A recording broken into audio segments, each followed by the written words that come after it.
మాజీ CM Jaganmohan Reddy media సమావేశం నిర్వహించారు. ఈ సందర్భంగా చంద్రబాబు నాయుడుపై ఆయన మండిపడ్డారు. లేదు ఈరోజు పిల్లలకు సంబంధించి జనవరి నుంచి ఫిబ్రవరి మార్చికి సంబంధించిన క్వార్టర్కు సంబంధించిన విద్యా దీవెన సొమ్ము మామూలుగా మేలో ఇవ్వాలి.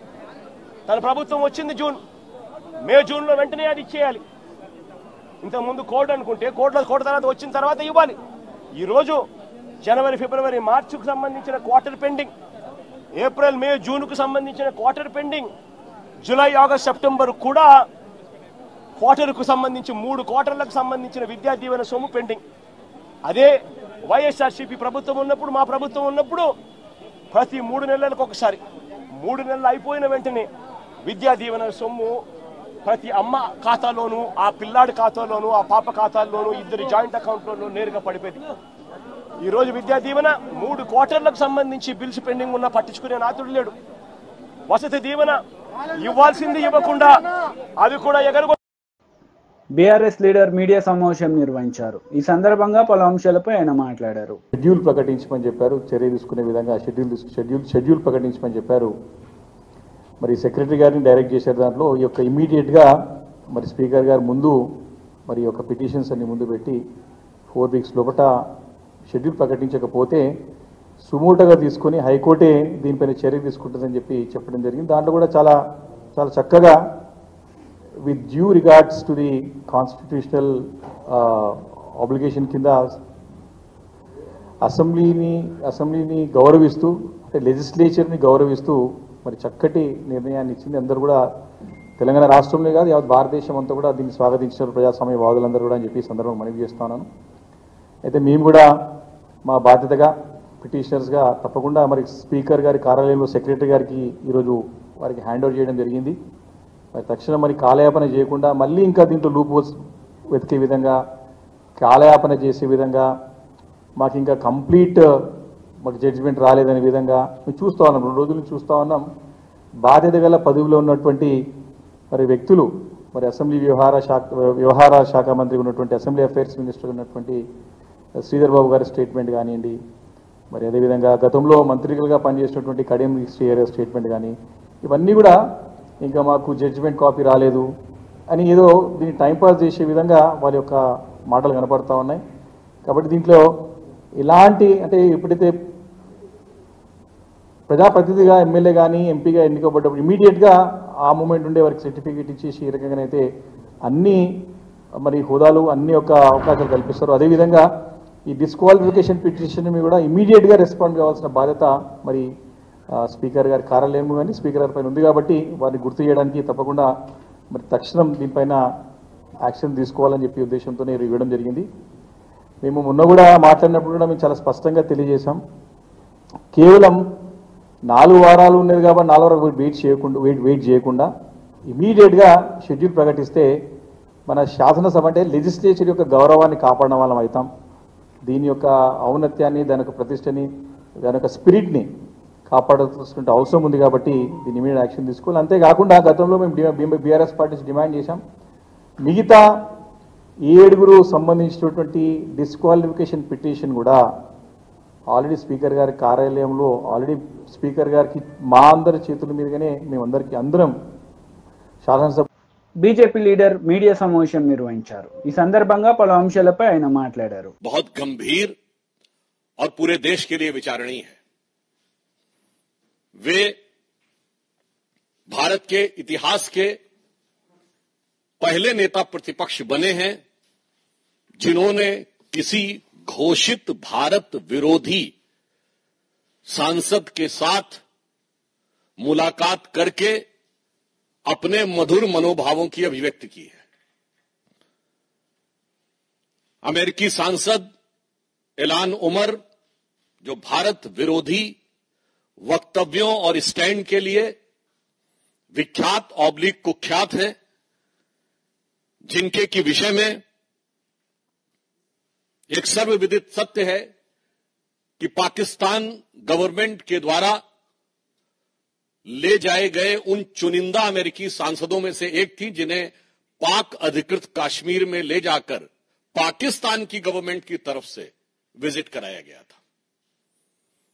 ये अनेक मौकों के ऊपर ऐसे बयान दे चुकी हैं जो सीधे मुस्लिम ब्रदरहुड और आईएसआई के लिए प्रत्यक्ष अथवा परोक्ष रूप से सहानुभूति दर्शाते हैं। राहुल गांधी जी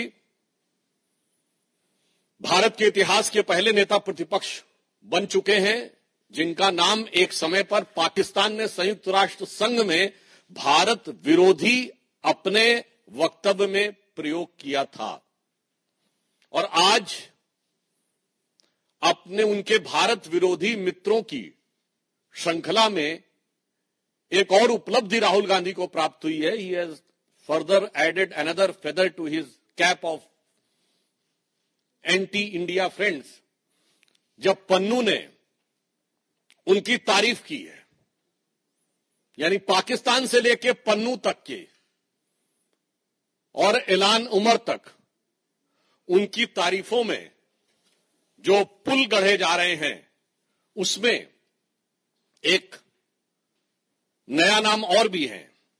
ये जनाब हैं मुशफिकुल फजल। ये वो पत्रकार हैं, आप सबको ध्यान हो, जिन्होंने व्हाइट हाउस की प्रेस कॉन्फ्रेंस में और यूएन स्पोक्स पर्सन से अरविंद केजरीवाल के बारे में, अरेस्ट के बारे में सवाल पूछा था। ये है वो महोदय। अब आइए साहब, और ये महोदय जो हैं, देखिए कितने मधुर भाव से सेल्फी ले रहे हैं राहुल गांधी जी के साथ। और राहुल गांधी जी और उनके चच्चा जो बता चुके थे कि वेस्ट वाले अरब से आए हैं और नॉर्थ वाले यूरोप से आए हैं, ईस्ट वाले चाइना से आए हैं, दक्षिण भारत वाले अफ्रीका से आए हैं, ये चतुर्दिक प्रतिभा के धनी जो इनके सैम हैं, उनके साथ ये बैठे हुए हैं। अब ये ऐलान उमर के साथ मुस्कुराहट बिखेरती हुई और हर भारतवासी को दिल को चीरती हुई ये तस्वीर है। इस विजिट में उन्होंने कुछ ऐसे शब्दों का प्रयोग किया है जिस पे मैं पूरे देश का ध्यान आकर्षित करना चाहूंगा। ये वर्ड्स उनकी डिफरेंट डिफरेंट स्पीचेस में आए हैं। I don't want to live in India, I doesn't value skilled people, I doesn't have the freedom of faith, Indians, as in India there are hateful peoples, Indians doesn't allow the different languages, Indian identity is not acceptable, Indian society is casteist, Indians social media influencers are for UC only, और separatist और जो कश्मीर में terror के perpetrator थे उनका समर्थन है। अब यहां पर मैं एक बात थोड़े दुख के साथ कहना चाहूंगा। मित्रों, आज 11 सितंबर है। 11 सितंबर का दिन दो चीजों के कारण विश्व और भारत के इतिहास में अविस्मरणीय है। एक बहुत दुखद याद जुड़ी हुई है 11 सितंबर से 9/11, और इस समय संयोग से राहुल गांधी अमेरिका की धरती पे हैं। मैं पूरे भारतवासियों को याद दिलाना चाहता हूं कि 9/11 के जो प्राइम एक्यूज थे खालिद शेख मोहम्मद और मोहम्मद अट्टा, कोई पॉलिटिकल पार्टी दिखाइएगा जिसने उनके पक्ष में सहानुभूति का बयान जारी किया हो। कोई टीवी चैनल दिखाइएगा जिसने 9/11 के बाद इन लोगों के पक्ष में सहानुभूति दिखाई हो। कोई पॉलिटिकल पार्टी बताइएगा जो अमेरिका के इतिहास का सबसे बड़ा सिक्योरिटी लैप्स, जो अमेरिका के इतिहास का सबसे बड़ा इंटेलिजेंस फेलोर, जिसने उस सरकार के ऊपर उंगली उठाई हो कि इंटेलिजेंस फेलोर था और सिक्योरिटी लैप्स था। ना, बल्कि पूरे अमेरिका ने और उनकी सारी पॉलिटिकल पार्टी ने फर्म रिजॉल्व किया। जॉर्ज बुश जो रिपब्लिकन थे, उन्होंने कहा कि हम ओसामा बिन लादेन को मारेंगे, और बराक हुसैन ओबामा जो कि डेमोक्रेट थे उस काम को अंजाम दिया। आज भारत में अगर उसके समकक्ष जो भारत की संसद पे हमला हुआ, जिसके लिए सर्वोच्च न्यायालय ने rare of the rarest crime शब्द का प्रयोग किया है अपने जजमेंट में, आप जाके चेक कर सकते हैं अफजल गुरु की हैंगिंग के बारे में। 7 साल उसकी हैंगिंग रुकी रही, और आज भी जम्मू कश्मीर चुनाव में कांग्रेस के मुख्य सहयोगी दल कहते हैं कि अफजल गुरु की हैंगिंग गलत थी, और ये राहुल गांधी अफजल की पहली बरसी पर టీడీపీ లీడర్ మీడియా సమావేశం నిర్వహించారు. ఈ సందర్భంగా పలు అంశాలపై ఆయన మాట్లాడారు. వైఎస్ ప్రకాష్ రెడ్డికి మనవడు డాక్టర్ వైఎస్ అభిషేక్ రెడ్డి, జగన్మోహన్ రెడ్డి పెదనాన్న అయినటువంటి వైఎస్ ప్రకాష్ రెడ్డి మనవడు. ఈ యువకుడు 33 సంవత్సరాల వయసున్న ఈ యువకుడు వైఎస్ అభిషేక్ రెడ్డి పులివెందుల్లో జగన్మోహన్ రెడ్డి కోసం పనిచేసిన వ్యక్తి, జగన్మోహన్ రెడ్డి కుటుంబ సభ్యుడు. రాజకీయంగా ఇబ్బందుల్లో ఉన్నప్పుడు వచ్చి ప్రచారం చేసిన వ్యక్తి. ఇప్పుడు ఈ అభిషేక్ రెడ్డి ఎక్కడున్నాడు?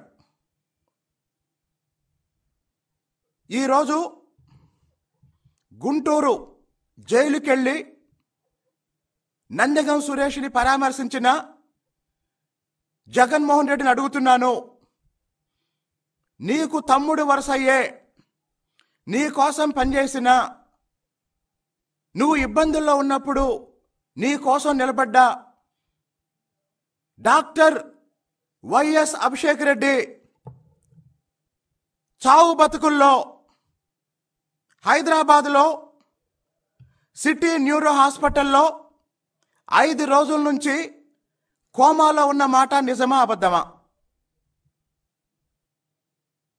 నీ కోసం పనిచేసిన అభిషేక్ రెడ్డి, నీ కుటుంబ సభ్యుడైన అభిషేక్ రెడ్డి పులివెందుల నుంచి నీ కుటుంబంలో ఉన్న మీ బాబాయిలు, మీ పెదనాన్నలు, మీ బంధువులందరూ, అంటే అవినాష్ రెడ్డి కుటుంబం, అలాగనే వైఎస్ కుటుంబంలో ఉన్న దాదాపు అందరూ హైదరాబాదు వెళ్ళి హైదరాబాదులో ఒకప్పుడు నువ్వు కోడి కత్తికి ఎక్కడైతే చికిత్స చేయించుకున్నావో అదే హాస్పిటల్లో, సిటీ న్యూరో హాస్పిటల్లో చావు బతుకుల్లో ఉంటే నువ్వు కానీ నీ భార్య కానీ వెళ్ళి పరామర్శించారా? విజయవాడ వరద బాధితుల విషయంలో ప్రభుత్వాన్ని విమర్శించే లక్ష్యంతోనే నువ్వు వచ్చావు. అలాగే నందగం సురేష్ విషయంలో అమరావతి విధ్వంసంలో కానీ, ప్రకాశం బ్యారేజ్ని ధ్వంసం చేసే కుట్రలో కానీ నువ్వు రూపొందించిన ఒక నేర ప్రణాళికకి అమలు చేసే నీ పార్ట్నర్ ఇన్ క్రైమ్ కాబట్టి నందగం సురేష్ కోసం ఈరోజు బయటకు వచ్చావు. ఇప్పుడు అందరూ ఆలోచించాలి, కుటుంబ సభ్యుడు కోమాలో ఉండి 5 రోజుల నుంచి చావు బతుకుల్లో ఉంటే, బ్రెయిన్ స్ట్రోక్ వచ్చి పులివెందుల్లో ఉన్న, బెంగళూరులో ఉన్న, ఇతర ప్రాంతాల్లో ఉన్న వైఎస్ కుటుంబ సభ్యులందరూ వెళ్ళి పరామర్శించి వస్తుంటే జగన్మోహన్ రెడ్డి కానీ, భారతి కానీ ఎందుకు ఇద్దరిని చెప్పాల్సి వస్తుందంటే, ఈ కూటమి ప్రభుత్వం ఏర్పడిన తర్వాత వీళ్ళిద్దరి పని ఏంటంటే, భారతీయది రాత, జగన్ది కోత. భారతి రాస్తుంది, ఏమని రాస్తుంది? ప్రకాశం బ్యారేజ్ పిల్లర్ని ఢీకొట్టిన ఆ పడవ యజమాని ఉషాద్రి లోకేష్ గారి సన్నిహితుడు అని భారతి రాస్తుంది. అసలు ఈ ఉషాద్రి అనే వ్యక్తి లోకేష్ గారిని కలిసిన సందర్భం ఏంటంటే, లోకేష్ గారు మా ప్రభుత్వం ఏర్పడినప్పటి నుండి ప్రజా దర్బారు నిర్వహిస్తూ ప్రజల సమస్యల్ని అడ్రస్ చేస్తూ ఆ సమస్యల పరిష్కారం కోసం అందరినీ కలుస్తున్నారు. ప్రజా దర్బార్లో ఎవరైనా రావచ్చు, అందరూ వస్తున్నారు. దానికి సాక్ష్యం ఏంటంటే, ఈ పడవల యజమాని అయినటువంటి ఉషాద్రి ప్రజా దర్బార్కు వచ్చి లోకేష్ గారిని కలిసి వినతి పత్రం ఇచ్చి ఆ పడవల వాళ్ళ సమస్యల గురించి చెప్పుకొని వెళ్ళారు. డిప్యూటీ సీఎం బట్టి విక్రమార్క ప్రెస్ మీట్ నిర్వహించారు. ఈ సందర్భంగా పలు అంశాలపై ఆయన మాట్లాడారు. వెళ్ళటం వల్ల దాన్ని సస్పెండ్ పెడుతుంది. అలా సస్పెండ్ పెట్టిన దాన్ని తిరిగి మళ్ళీ వెంటనే వాళ్ళు దానికి సంబంధించిన సమాచారం ఇచ్చి ఉంటే ఇంత ఆలస్యం అయి ఉండేది కాదు. మా ప్రభుత్వం రాగానే దీనికి సంబంధించిన రివ్యూ మొదలుపెట్టి వెంటనే దీనికి సంబంధించిన ఎందుకు ఆగింది అనేటువంటి సమాచారం తెలుసుకొని ఈ ఎన్జిటి క్లియరెన్స్ తెచ్చుకోకపోతే ప్రాజెక్టు కట్టడం అనేది ముందుకు పోదు కాబట్టి వెంటనే ఎన్జిటి క్లియరెన్స్ తెచ్చుకోవడం కోసం కావాల్సినటువంటి పబ్లిక్ హియరింగ్ ఫిబ్రవరి 20వ తారీఖు నాడు పబ్లిక్ హియరింగ్ ని ఇక్కడ కండక్ట్ చేసి దానికి సంబంధించిన సమాచారాన్ని ఎన్జిటి వారు సబ్మిట్ చేసి జూలై 5 కల్లా ఈసీ క్లియరెన్స్ తీసుకొని వచ్చి త్వరితగతిన ఈ పనులు ముందు తీసుకొని పోవటం వల్ల ఈరోజు మనం ఇవాళ ఆయిల్ సింక్రనైజేషన్ సంబంధించినటువంటి టర్బైన్ ని ఈరోజు స్విచ్ ఆఫ్ చేసుకోగలిగాం. ఈ చేసేటువంటి ప్రక్రియ ఈ ప్రభుత్వం వచ్చిన నాటి నుంచి స్థానికంగా ఉన్నటువంటి మంత్రులు ఉత్తమ్ కుమార్ రెడ్డి గారు కానీ, కోమటిరెడ్డి వెంకటరెడ్డి గారు కానీ, గత ముఖ్యమంత్రి గారు రేవంత్ రెడ్డి గారు కానీ, నేను కానీ నిత్యం దీన్ని మానిటర్ చేస్తూ వారానికి ఒక్కసారి రివ్యూ చేసుకుంటూ ఆ రివ్యూ ప్రక్రియలో జరగాల్సిన పనులకు సంబంధించి అంతిమంగా పూర్తిగా ప్రొడక్షన్ ఏనాటి వరకు రావాలో దానికి సంబంధించిన నిర్ణయాన్ని కూడా లెక్కగట్టి వారానికి ఒకసారి క్యాలెండర్ ఫిక్స్ చేసి ఈ వారం లోపల ఈ పని పూర్తి చేయాలి, ఈ వారానికల్లా ఈ పని పూర్తి చేయాలి, ఈ వారానికల్లా ఈ పని పూర్తి చేయాలని డేట్స్ తో సహా సహేతుకంగా సైంటిఫిక్ గా నిర్ణయించి రెగ్యులర్ గా దీన్ని రివ్యూ చేయటం వల్లే దీన్ని మనం ఈరోజు సాధించుకోగలిగాం. ఈ ప్రక్రియ నిరంతరం కొనసాగుతూనే ఉంటుంది. దీనికి సంబంధించినటువంటి మేము పెట్టుకున్నటువంటి పూర్తి ప్రొడక్షన్ 31 మార్చ్ 2025 కల్లా ఇక్కడ ఉన్నటువంటి అన్ని స్టేజెస్ లో కూడా పవర్ ప్రొడక్షన్ జరగాలనేది మేము పెట్టినటువంటి టార్గెట్. ఆ డేట్స్ అనుగుణంగానే ముందుకు పోతా ఉన్నాం.